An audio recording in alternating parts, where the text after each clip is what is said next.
Factory Studio.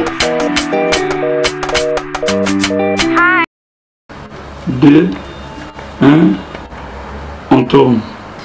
Matondi mingi na bino ba internaute oyo bolanda ke émission pour circuit émission na bino et pesa bino ba information à la une par rapport à Marabonoso ou ezoleka na République démocratique du Congo. Pour yango to invité maître Patrick Bondonga et zana yende to kosala émission à lelo et tozana matono mine oyo to bondisi pour na émission à lelo. Nous allons parler de la crise politique actuelle, de la crise politique, tokolobela paix au état de justice et ensuite tokolobela manabo ya culture ndenge tomesana kolobela bino. Mais avant na pesa maloba na invité nanga mokolo malelo na kei bongo pour rendre hommage na ce digne fils du pays oyo akitaki biso mbula welekaki wana na tangi Fradi Mpungu Lamba na lisanga tu restera à jamais gravé dans nos cœurs, Togo Sanayo, Ata Mokolomo Côté. Maître Patrick Bondonga, bonjour. Bonjour, Topembote. Bonjour, nous sommes Nous sommes Makasi. Comment on a point d'avis à l'Iboso, où ils allaient bongo aux crises économiques. Maître Patrick Bondonga, inflation. Na ndenge mwa mukete na mokana biso na bongo crise eza makasi population ezolela lecture nini oyo ezosala par rapport à makambo na nyonso eza dû na nini? Merci pour mon espace opesi po tomeka koloba to réfléchir ensemble pour nous voir quel est le problème makambo ezoleka na mboka qui concerne la vie économique. Inflation à Congo ezali iloko ezali yamba libosote. Tout le monde a déjà inflation à l'époque où tous les gens avaient au Congo. Et bambo mais vous avez mon mec moi pour démonétiser un bon pour accumuler au Congo même maman vraiment. C'était pour exprimer que Congo va les qui suscité pas sur les cas qui pour l'inflation. Inflation en fait tout ça dans beaucoup déjà au départ. Et ce tissu économique n'a pas besoin pour justifier stabilité monétaire. Stabilité monétaire, nous avons besoin de produits, nous avons besoin d'exporter, nous avons besoin de la banque centrale dans le volume de l'exportation. Alors, ce qui est bon, ils allaient bien et que la banque centrale a suffisamment de dollars. Nous avons des bandes pour la opération, la transaction et ça. Conséquence, dans mon idée, là, on a pénurie à dollars.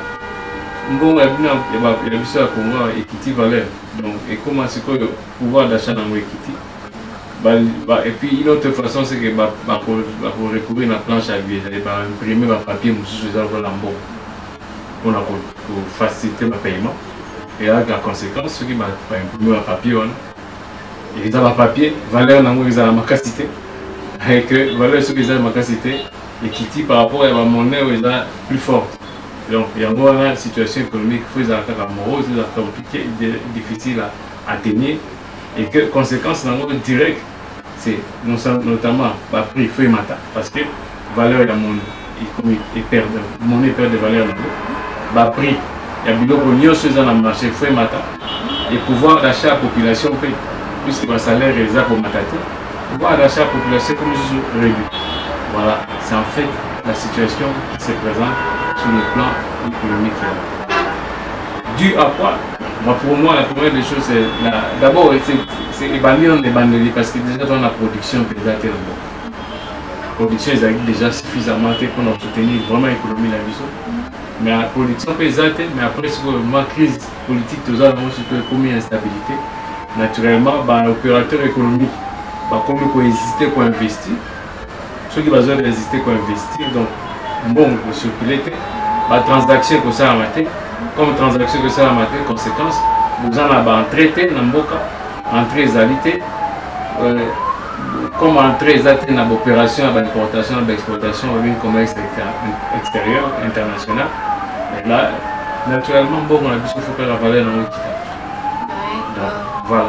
Par rapport à Monayo, donc, comme qui veut dire, dollars, les lots, ils presque pas. C'est pas parce que occidentaux bapesi biso mo embargo to bakangi parce que baza ko reprocher quelque chose au gouvernement actuel. Non, je ne crois pas parce que la sanction toujours quand bazo selon nango bazo beta la sanction individuelle, la sanction va sanctionner mbokate parce que dans ndenge mboka je crois que il y a quand même des mécanismes à l'appui, il y a développement, je crois. Bon, moi dans un environnement, on a évité ce qui se passe réellement. Moi, je sais que l'appui à développement. Dernièrement, dans mon avis, la presse, au Canada, tu peux faire ceux qui 700, 900, combien de millions pour soutenir tel domaine. Et donc, il y a l'appui, il y a un partenaire au développement, ils ont rien. Donc, ça n'a presque pas directement l'impact. Les sanctions, toujours que la sanction individuelle. C'est vraiment des sanctions qui ne concernent pas l'économie du pays. Donc l'économie du pays, comme dans le lobby, ils ont soutenu par quoi? Par production, où il y a besoin d'Amboka. Et puis production, c'est ça qui veut ça l'exportation, vous avez beaucoup de transactions internationales, vous avez revenus les autres dans le circuit bancaire, qui permettent que monnaie n'a plus de valeur, de confiance. D'accord. Voilà. Tout ce qui est c'est quoi essayé na bakonzi na biso kosala nini pour que Congo et Banalelo puissent produire afin que stabilité économique et maintenue dans Boka. Et puis qu'est-ce qu'il peut faire na minute oyo pour que Bameka kobimisa Boka na crise oyo ils ont traversé. En tout cas, crise où les actuels les alliés plus sous-bassement dans le principal de la politique. Sous-bassement principal de la politique parce que l'instabilité politique est ça avec l'opérateur économique qui a solo pour côté économique moyen base à la casse à la falsate. Parce que la table comme beaucoup de choses il y a un scandale géologique. C'est-à-dire potentiel les amis est belé. Mais potentiel on faut pas comme nous avons richesse.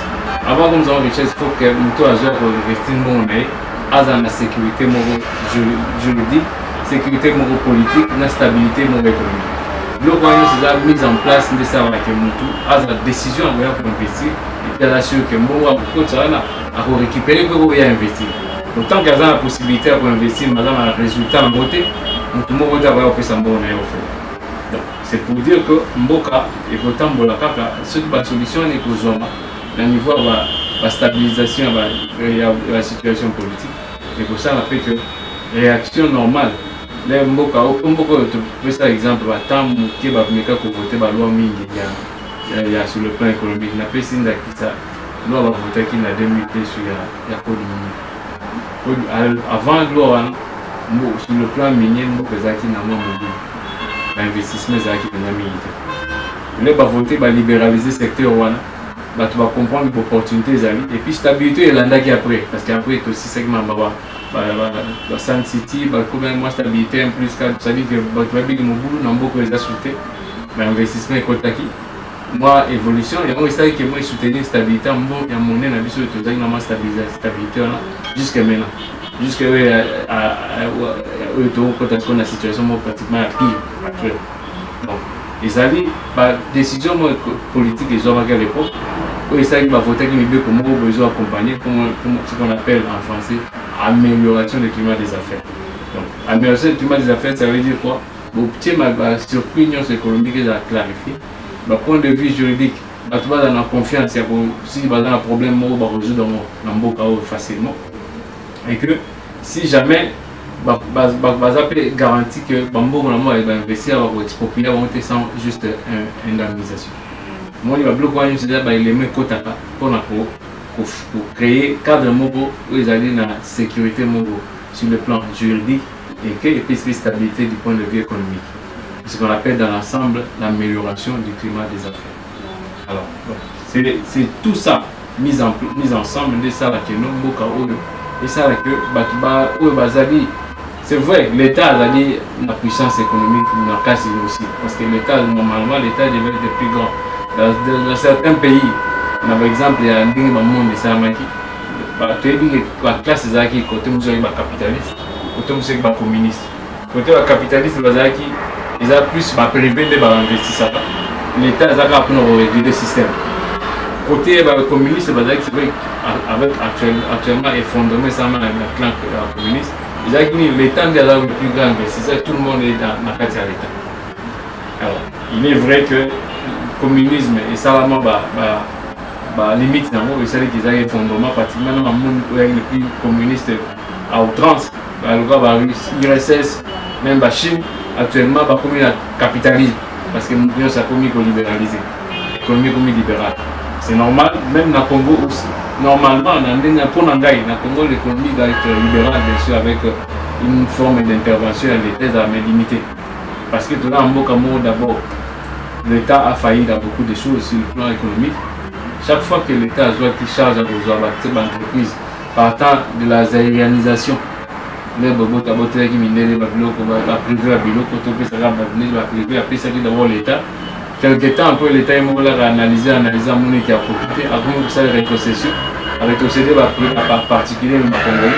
Mais par Congolais, on va dire préparer, mais par contre, la base d'investissement, ça manque là, mais ils n'ont pas pu tenir l'économie. Parce que on va dire préparer, c'est tout un, c'est une formation, il faut être préparé pour entretenir l'entreprise et puis qu'on met en la bon port. Donc, il y a encore l'économie de la biso, vous avez la libérale, mais bien sûr avec un accompagnement juridique, il y a l'État, et puis amélioration du climat des affaires surtout. Et en plus de ça, stabilité politique. Il y a beaucoup déjà éléments clés, parce que sans stabilité politique, personne ne peut venir faire des investissements. La seule remarque qu'on a biso, ce qui est bon, comme par exemple maintenant, $1 est en valeur, il y a plus ou moins 16 000 francs. Bakoki ko parvenir na bango ya na stabiliser. Mais ils ont un taux qui quand ils ont raté. Donc il faut s'habituer na taux yo ya sécurité. Ezaka kaka pona nini exactement. Parce que bakoki ko stabiliser bazongi si biso na taux tozala ki ya 90 par exemple. Mais na mboka na biso ezaka bonté. Ezaka bakoya ko stabiliser ko suki kaka na 16 000 francs wana. Donc bo s'habituer na taux wana. Oui, on a bien habitué liboso pour mboka elo ko soutenir kita. Et valeur en mboka qui kita eko. Ou vous avez comme revenu na nous vous allez soutenir nos valeurs monnaie na vie.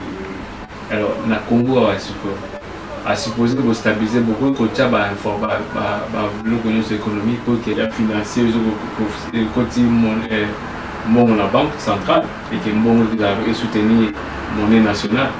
Mais ce qui est économique, où il y a une production de la mission locale, nationale, il y a un niveau en termes de soutenir l'économie. Donc, vous avez la stabilité, vous avez la stabilité, mais vous pouvez rabattre que ceux qui vous produisent plus. Donc, pourquoi comme on a. Et puis, ce qui est vrai aussi, l'inflation, c'est la juste mesure économique pour faciliter les transactions. Si on a l'inflation, on a l'inflation, la crise économique. Ouais, c'est une mesure pour la faciliter, pour encourager, non, c'est nous qui avons une crise économique. Donc le tissu économique il est affecté. Pour que la stabilité soit à un niveau, il faut le tissu économique comme à un même niveau, à un niveau, c'est-à-dire que bon, on est stable, la valeur ou la valeur dans le tissu économique tant qu'il est commun à un niveau, on a que à table au salaire, aussi va informer sur la meilleure de façon de chercher à mettre en place les mécanismes pour que la production nationale des amakas. Alors, pour que la production des amakas, normalement, il faut que nous ayons un bilan. Il y a un zéro amakas qui est le bosso. Parce que tout ça, minerai belé, c'est vrai dans beaucoup de cas. Produit minerai. Mais minerai, il va bien produire ici là. Et là, vous avez exploiter, il faut dire que alternative les années après. En Europe, il y a un charbon après. Et si là, il y a un mécanisme pour remplacer. Maintenant, comment en matière grise, l'intelligence, vous réfléchir comment produire et cause à la mise en marché et conquérir le marché sur le plan international. Là, le marché, on a besoin de produire localement. Mais vous réfléchir aussi comment rendre ça compétitif sur le plan international. C'est à ce moment-là que beaucoup de la recette et au quota. Nous se faisons normalement la circuit formelle. Surtout tous les Canadiens, la circuit formelle. La banque centrale, l'opération sur le cas, c'est que on va avoir des dépenses, on va retenir. Oui, ça qui quitte et matamakas. Ce qui quitte les mati. Bon, on va na dollar et bien mon devise étrangère pour permettre transactions faciles et belles. stabilité en bon, c'est normal, il n'y a même pas de problème. C'est justement pour gérer le circuit économique, on a un petit peu comme un niveau. Ok, par exemple, il y a agriculture par exemple, pour faire évoluer le monde. Qu'est-ce qui manque dans le monde parce qu'il y a des terrains, ceux qui ont voyagé même vers l'Ormatage, on a des terrains vierges. Qu'est-ce qui manque dans le gouvernement pour que, enfin, la mise en œuvre? Parce que le fameux programme, il y a Bukamalonzo. Les lots, individuels qui sont passés qui sont au moment où ça a et ça n'a pris assez par rapport à au biso mo to au moins li batu baninga bande connaissance à Angola basaki batondi banzela et loko bezali makasi na bilanga ezalaka comment batu soki baproduire mbala bakosala po bateka mbala comment bazwi mbala wana bakokomécanise yango bazwa yango ekomata babengeni bachips okomprendre. Comment on veut transformer, comment on peut industrialiser tout ce qu'on produit là du point de vue agriculture. Et puis comment canaliser, on peut écouter un circuit à exportation. Qu'est-ce qui se passe dans le Congo, pour mon attaque, tout le monde peut voir du Congo. Quand on a Congo profond, pour le monde, on comprend la réalité à Congo. Qui est dans le monde, c'est un tambour indien, on a Kabinda, Tina Kabou, par route. Madame Moujimai, Tina Kabou, na Katama. Par route, c'est dans quel état la route c'est tout ça. C'est-à-dire, à table produit nini, ce qui la route de dessert agricole, la route de même comme la produit et du samoti na circuit économique exact pour produire et puis il y aura rien. Donc, faciliter le bilan là à ma casse, il y a ma casse il y a juste un autre. Le Congolais va peuple très costaud, on se voit fort. En tout cas, tout ça potentiel on a physique et ça. Personne basale. Ma belle, tu le battu à tout qui a un goût le lot, attends un mandat pour le monde de boîte. Ma belle n'a en même temps besoin de l'engrais dans le thé, mais en un moment il est déjà riche. Dans un beau Congo, ma belle est très riche. Ce qu'on connaît quand on fait boîte. Ok, partout dans le Congo, il y a bon. Il y a des bambous comme ça dans le désert, ça se passe dans un paradis. Mais pourquoi, qu'est-ce qu'on a fait de ces paradis? Et on va plus la raison dans le bateau que non. Plus aux gens la facilité, au comment on va finir. C'est ça qui les autres dans le Congo. La facilité, ils est belle. Mais tout le monde va finir. Finir, on peut se prendre. C'est vrai que le bateau va casse, il y a ça. Mais il faut que la structure vous permette que le fort ou ça et beau tambour manango, ils ont la mise en place. La structure est une banzela. Namboka nzela les athées. Tout le monde se contente quand tout le monde a tout le monde pouvoir d'étranger ou qui n'a poids lourd, non. Même quand la c'est le côté dans le 4 grammes, on m'a boulé bani. Donc, Zela n'a pas présenté donc vraiment même point de vue agricole. Tout le monde m'attaque à ceux qui ont conscience il y a ça la banzela pour canaliser pour que ben fort on a et comme au tambouana. Le lot en Angola va jouer la pesa déjà Nzela va mis c'est sur le tableau froid. Va canaliser ba on va qui marché à Congo dans même. Ils ne le font pas gratuitement. Ils le savent. Maintenant, on investit dans l'agriculture, dans le Bukana. On va comprendre que le marché comme ils ont monnaie. Comme le marché comme ils ont monnaie, il faut qu'on canalise le circuit. On a basi derrière Nzela. Tenir Nzela pour que pas qu'on mette à niveau produit au type de la banque et bima et au côté de Congo. Alors, Binosco dans la tête, qu'est-ce que vous faites en retour pour que vous allez à 9 pays frontaliers? Donc, c'est-à-dire qu'on a non seulement un marché dans le Congo, mais on a la possibilité de déboucher dans 9 pays différents. Mais qu'est-ce que nous faisons de ça? Comment politique ni tout ça pour tout canaliser que les produits agricoles et comment conquérir le marché, tout autour de et puis, tout ça, avantage de on appelle ça toujours honneur. On a roi Léopold II, pour la carte à Congo, bien sûr, tu vas à un endroit. Mais pour que la carte à Congo, il était dans la conférence de Bénin. Alors, carte à Congo, il y a mis sa bison en bouche du fleuve, c'est-à-dire qu'il y a accès dans l'océan. Mais depuis, tu as accès dans l'océan. Est-ce qu'on a une canalisation? Il faut maintenant canaliser les choses pour que même toujours que ils sont montrés dans circuit économique qui permet que tout exporter bah nous on a besoin de produits localement et le moment c'est comme ça que l'économie qui t'a école tout ça pour le Congo. C'est comme ça que nous le bat toujours. Moi je préfère même pas beaucoup à ma clivage. Si nous les Congolais nous devons tous penser au Congo, nous voulons du Congo, chacun dans ses compétences, chacun dans ce qu'il est capable de faire. Pour moi, on va le faire.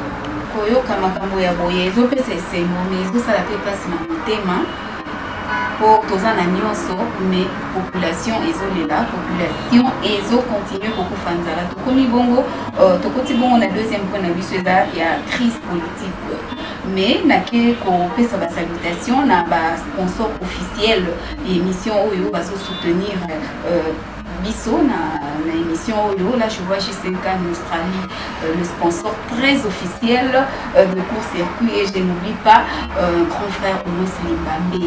Donc merci beaucoup pour la Onos Tozosala. La bossalité, le président Jojo Pombo depuis Djobourg, ton pépé veut dire l'argent s'appelle papa. Maître Patrick Bondonga, tu continues la deuxième point de vue de la crise politique. Quand vous avez la politique na biso na ngambo ya majorité pe na ngambo ya opposition okoki koloba nini na situation boyokani ezali te bacompromis eza trouvé te baaccord eza respecté te okoki koloba nini par rapport mboka oyo epesaka mpasi parce que biso oyo tozokobunda comme nabaki befort nyonso bokosala mais ce qui, du point de vue politique, stabilité, nous sommes quand même. Effort, on a vu ces années, il faut que nous allons dans mon livre, tout ça en Congo. Tout dans l'institution, il faut de la forte. Et non, l'individu, de la forte. Nous allons même à tel qu'une opposition, même aucun pouvoir, ce qu'on t'a dit bien, tous ils ont tendance à mettre non pas des politiques pour nous voir que ça la Congo est à la macasse et na côté na mon individu mon faire la force donc tout même à mi qu'on a besoin de calquer sur les individus oh et là quand nous beaucoup qu'on dit ça la constitution et on va bien en haut c'est la loi fondamentale loi on a et créer l'organisation de Nimbo Café Tambo. La loi fondamentale existante de Bassignac qui fait conçue non pas par rapport aux individus, mais par rapport au Congo. Modification dans l'OPC, il faut changer, non pas par rapport aux individus, par rapport au Congo. Il est vrai que la loi des Bagoudja qui ont mis par rapport aux individus, parce qu'il y avait des forces en présence, guerre, chacun voulait prendre sa part dans un sens comme dans un autre. Mais ils ont règle parce il faut exécuter, appliquer. Ce qui va appliquer le droit dans beaucoup. Même le droit comme pour réglementer, c'est vrai que les politiques tiennent les droits en l'état, c'est juste parce que les politiques ont changé juste par rapport à ses intérêts. Mais il est tout aussi indispensable pour un pays comme le nôtre. Tout comme le roi, en droit. On n'est pas vraiment un pays, parce qu'un pays, c'est un État qui doit avoir des structures, qui doit... La justice, ça ne fonctionne pas, il n'y a rien qui fonctionne dans le pays. Toutes les institutions sont paralysées. Pourquoi? Parce que tout ça, Maïl et Nabiso n'a pas respecté le texte de votre caractère. Et puis même les textes, on se toujours voté, parfois par rapport à l'intérêt égoïste là-bas. La crise politique actuelle, c'est vraiment une crise plutôt liée par rapport à non-respect à la texte là-bas. C'est déplorable, mais je crois que ceux qui vont gagner ou dans l'opposition, ou dans le gouvernement, dans le pouvoir en place, va se décider, va respecter le texte, va respecter même la population dans la souffrance. Le moment là que c'est vrai que va passer dans outre l'intérêt égoïste, va canaliser plus Congo les anines. Qu'est-ce que dois-je faire du Congo? Qu'est-ce que devons-nous faire du Congo? Allons-nous léguer à nos enfants? Parce que dans la capacité, nous avons un mboka ou un mboka msouté. À tous ceux qui ont un mboka papaya, au vendre quelques temps, on te manu les affaires à Congo. Nous avons même bateau bazar opposition, bazar libanda, bazar ngani bazar à Congo. À ta coup bateau zaki bateau na bango zaka Congo. Parce que pour dire que c'est ça notre âme. Donc nous devons avoir l'amour pour le Congo et dépasser nos intérêts égoïstes. Maître Patrick, interprétation nini aux sala par rapport à la décision à cour constitutionnelle dans l'article 70 au moment où les acquis pour siéger. Moi, en tant qu'avocat, dans le serment, on doit respecter les juridictions du pays. Et bien sûr, la juridiction, là, magistrat, nous avons l'obligation de respecter la décision de mon serment en tant qu'avocat. Mais en tant qu'homme de droit, c'est-à-dire homme qui peut avoir un esprit critique, tout ce que je peux dire, c'est que toute une décision de justice pour être prise, il y a ce qu'on appelle la procédure. Si une décision a été prise en violation de la procédure, cette décision est entachée par cause d'annulation. Bon, malheureusement, comme on sait, la Cour constitutionnelle, c'est une décision suprême qui n'a pas d'autre cour au-dessus d'elle.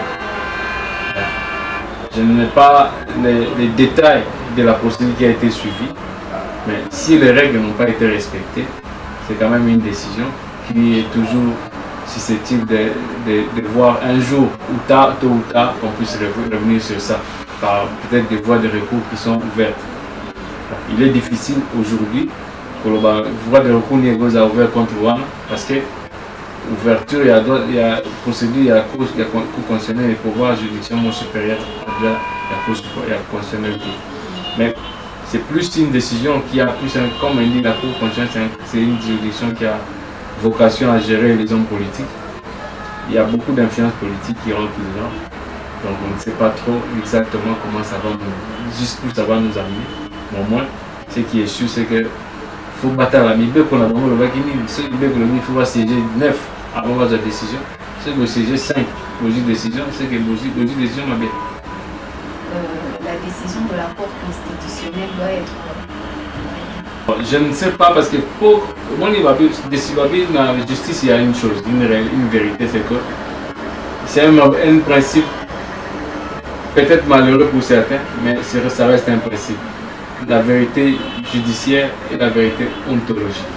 La vérité judiciaire, c'est quoi? C'est ce que dit décision mibeko batouage. Et c'est comme la forme, il y a jugement, mais la forme, il y a arrêt.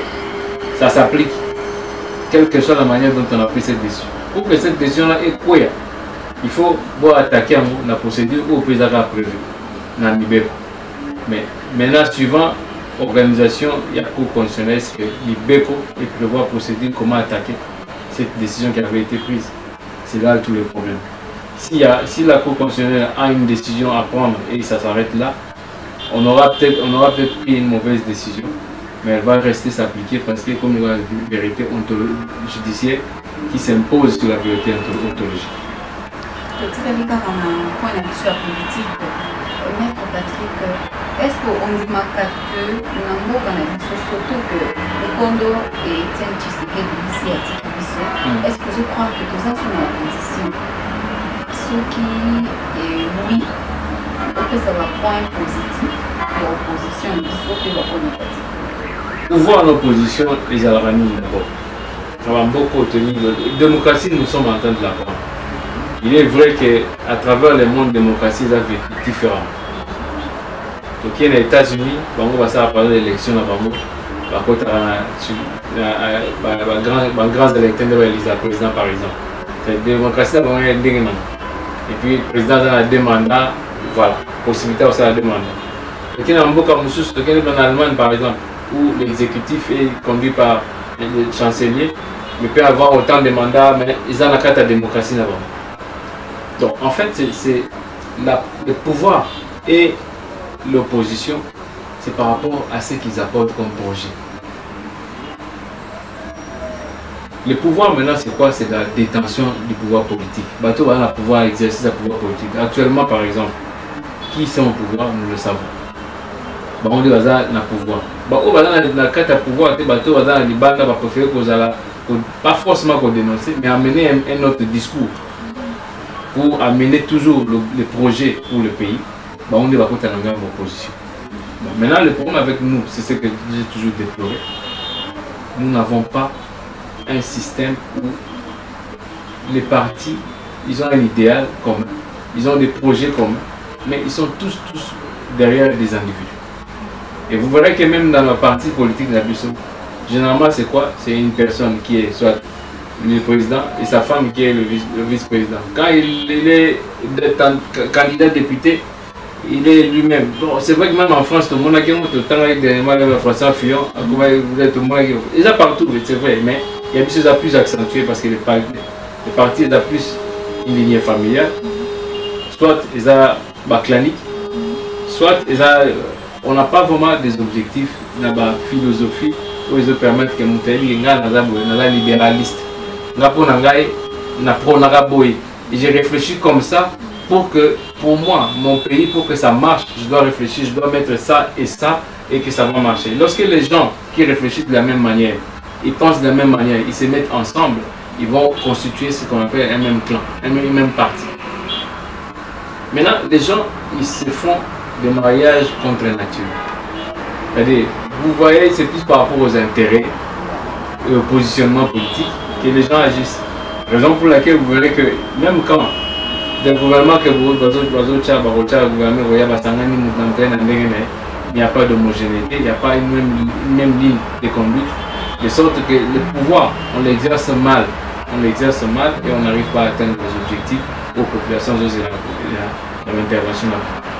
Au biso to mona mutu na ntongo aza opposant na midi akomi na ye proche ya majorité. Ouais, ça, instabilité, on appelle. Bon, moi, sur le plan science politique, il est vrai que les ennemis de demain peuvent devenir des amis d'aujourd'hui. C'est ça le monde politique, un monde dynamique. Mais le problème, c'est pas vraiment ça, ce dynamisme-là. Ça doit être autour des idéaux ensemble. Est-ce que les idéaux ils ont concordé pour qu'ils nous disent là, tout le monde se marier car par exemple la conquête à pouvoir. Conquête c'est bien, mais pour en faire quoi? Parce que quand vous faites une conquête de pouvoir, c'est là tout le problème. On ne vient pas en politique pour s'enrichir. La politique, c'est là de la gestion de la cité. Comment gérer la cité? Comment gérer l'État? C'est ça, c'est que la politique. Mais quand vous venez pour chercher à vous enrichir, donc vous êtes mal parti. Vous devez commencer par vous enrichir avec vos d'autres professions et revenir en politique, apporter l'expérience que vous avez pour faire marcher les choses. Maître Patrick Bondonga, certaines personnes disent que ce qui est l'eau, nous autres, il y a Etienne Tshisekedi qui était un bon morceau, ils ont moins un Félix derrière pour dire Bakal. Parce qu'avec une besoin de pouvoir, on va essayer en côté, on va dire Bakal. Bon, les autres disent que ils ont une majorité, mais ils ont souple pété pour nous faciliter ma mais yo lecture na yo par rapport à la situation des amis et puis ceux qui osent moi tout y a coupé ça nanga moyo sur le pour l'angai tout le monde doit mettre l'eau dans le vin parce que moi je vois plus les lustres disparaître. On peut avoir des critiques sur la personne mais résultat combat dans les politiques les salles qui démocratie n'a beaucoup tout en attendant comme l'illustre disparu, c'est une personne qui doit être honorée. Voilà. Il doit être honoré par rapport à son rang. S'il y a des gens qui parlent de soldats de peuple, dans notre pays, il y a le Mumba qu'on considère comme père de l'indépendance. Je crois que c'est vraiment avec toutes les raisons qu'on doit considérer Tshisekedi comme père de la démocratie. Alors, en tant que père de la démocratie, il mérite des honneurs, quel que soit le clivage politique. Et puis, ce qu'on t'a dit bien, l'union sur Balanda, opinion de manière objective. Que ce soit dans la tendance au pouvoir, que ce soit l'opposition. ils doivent réfléchir ensemble comment honorer cet illustre personnage.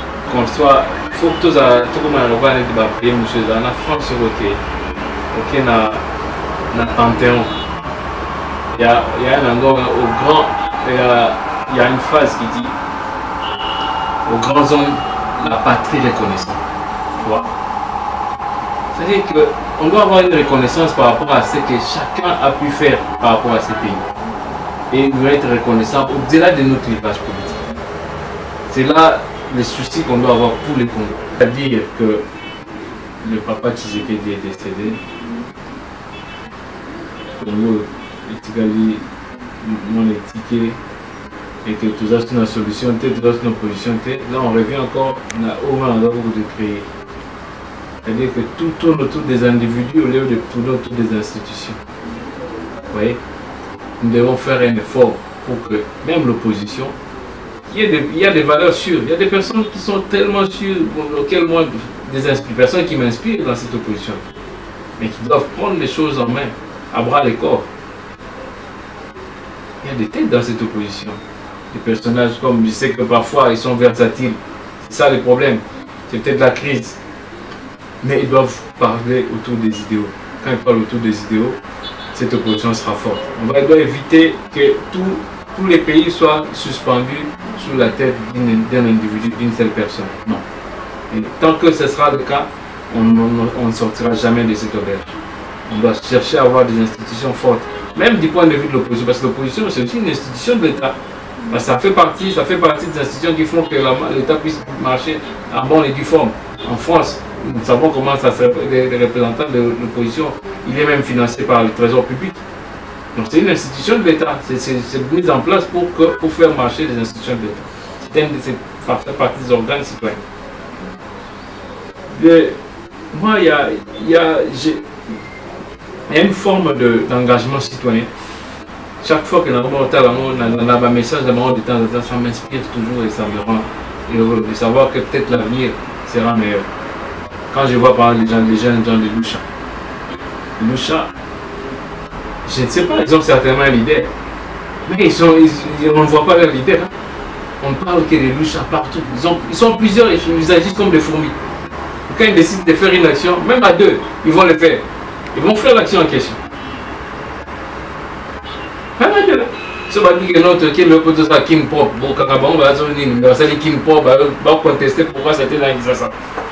C'est ça en fait, c'est ça ces mouvements-là citoyens que nous devons avoir, où on voit plus un mouvement des personnalités, pas des hommes, pas des gens. Ils peuvent agir dans tous les points, c'est en fait un idéal commun que les gens doivent poursuivre. Maître Tolo Belasika, pour ma caméra, bongo Monskatumbi. Avant, Azalaki a posé pour la 600 mercenaires américains, mais on dit maman aux nations qui est le comme maman il y a double nationalité. Est-ce que ça a un moyen où si on place pour essayer ou bien pour tout l'année à la gouvernement autrement en fait on se bat dans la double nationalité mais pas ça pour exercer va fonctionner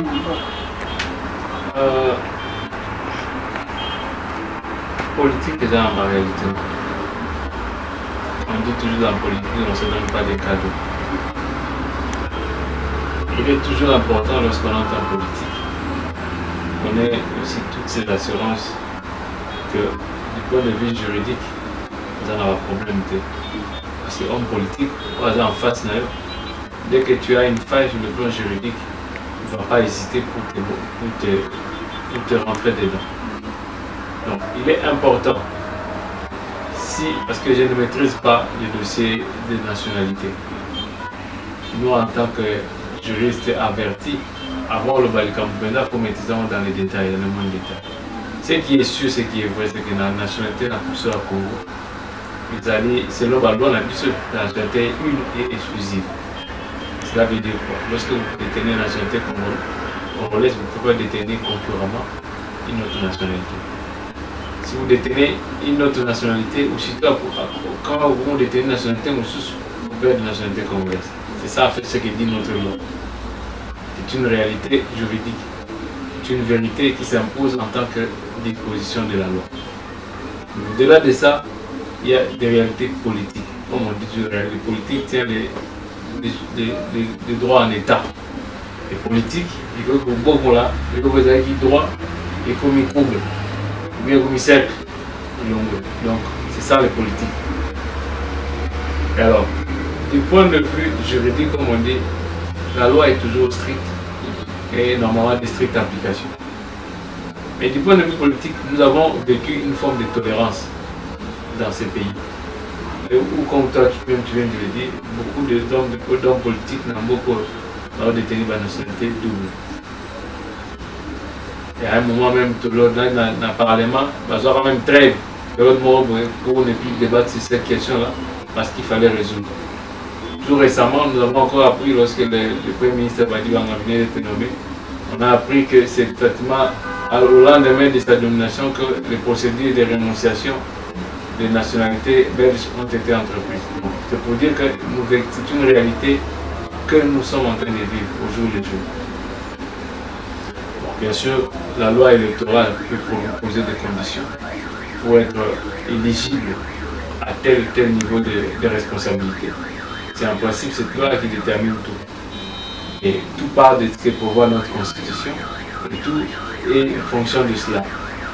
Pour moi, le seul conseil, si vous voulez être éligible, vous n'en pouvez éviter de tomber dans une situation trop compliquée. Il y a toujours une possibilité d'arranger sa situation sur le plan juridique pour éviter vos attaques ou les attaques pour éviter. Oui, c'est toujours important parce que sinon, aujourd'hui on peut dire que non, pourquoi on n'a pas appliqué la loi chez les autres, on n'a pas appliqué. Mais la loi reste la loi. Comme il a point d'habitude à Souka, donc la source de sa justice, la culture, maître, à faire évasion à la prison. Pour le milieu. Prison est allé ici à Batia, à Bato, à Boukamibé. Il y a des symboles de sécurité dans le monde. Sur les prisons comme passoire, c'est dangereux pour le pays. Parce que les criminels dangereux, par exemple, pas comme Kobima. Donc, c'est des bisos sécurité, des bisos comme celui-là sous garantie. Donc, tout ce qui est de Rosen, la Konzambo va renforcer. Parce que, Batin d'après, pour ceux qui sont en prison, parce que Batin Soubou, qui est en prison, peut-être la méritalité, ou peut-être parce qu'ils sont victimes de l'injustice. Et on va monter le haut ce soir. Donc la justice est bonne. La justice est bonne, comme il tout droit. Tout la guerre présente, il y a quelque chose de bon. Alors ça, je trouve que je vais moi faire le problème pour commencer le temps. Le bambou, le konzambo, le bambou. Ok, la prison a renforcé. Parce que nous, maintenant, nous vivons en insécurité. Maître, question à Bissou Astouka pour clôturer l'émission. Likambo ya combattant. Bande qu'on a vu sur combattant. Jusqu'à présent, baza catégorique dans la décision qui comme quoi les musiciens ont besoin de concert. C'est quoi les Camboyango, la raison n'a pas besoin de noble, mais ils ont ça la tête que culture n'a biso et comme il a déclin. Qu'est-ce que Oki Koloba, Tolini ne veut pas ça pour que compromis à la trouver entre bande qu'on a combattant, bazo mener lutte pour les nobles. Et les musiciens pour représenter la culture. Moi, je suis un message à la culture à dialogue. On va instaurer un cadre de dialogue et de conciliation. L'objectif, on va combattre la zone. Toujours le monde, comment parce que le peuple ne s'en veut la mouka. Il faut arrêter dans le moins de distraction. C'est normal. Ce que la distraction, on la met bien. Bon, il y a combat. La culture peut être importante dans la combat. La culture, il faut véhiculer la culture. Dans la culture, beaucoup de ça fait depuis qu'on a une force, il y a chanson dans beaucoup de choses. Chanson est comme un rapport, tu peux ça même possibilité pour vous avoir un enseignement nouveau pour la carte. Il n'y a pas de chanson. Donc, il y a toujours un modus, un dialogue constructif. Peut-être que vous allez pour ça, on a un défi. On a bien peut-être on a solution que vous n'aurez jamais. Le mécanisme pour créer un dialogue constructif pour trouver les voies et moyens comment canaliser sans que cela ait comme une distraction. Les arrêtés qui violent l'objectif de combattre et détruire les cultures. Donc il faut trouver maintenant la solution médiane qui va permettre à ce que le pays trouve son compte. C'est ça ce qui est important. C'est toujours le Congo qui doit trouver son compte. Quand on détruit la culture du Congo, c'est le Congo ne trouve pas son compte. Quand non plus on bloque les combats qui veut pas qui poursuivent des objectifs, non, le Congo non plus ne trouve pas son compte. Il faut maintenant trouver les mécanismes qui vont permettre à ce qu'il y ait un dialogue constructif et lequel dialogue va aboutir à trouver des solutions durables. Un mot par rapport à l'émission. Merci pour l'invitation et je vous encourage d'aller de l'avant parce que à partir de vous véhiculer un message de part et d'autre, peut-être que comme Congo a besoin de la bataille, le moment qu'on a parlé de la solution à la tout comme vous avez vu le moment on peut peut-être épaiser notre moteur mais la bonne année qu'on ça va tout pour le Congo. Pour moi, mais c'est l'objectif, c'est quoi? Tous pour le Congo. Et ben voilà, tout est bien, qui finit bien. Nous sommes pratiquement arrivés à la fin de cette émission, de ce numéro d'aujourd'hui. Nous avons reçu pour vous maître Patrick Bondonga, qui est avocat au barreau de Kinshasa Gombe. Mais émission aussi la thé parce que y a la coutume quoi. Moi ma banga na ba nyonso ba soutenir la émission Boboka Bongo azala na réalisation. Merci beaucoup. Na ça été Papi Pumbu le grand soupirail hein? Depuis Madrid.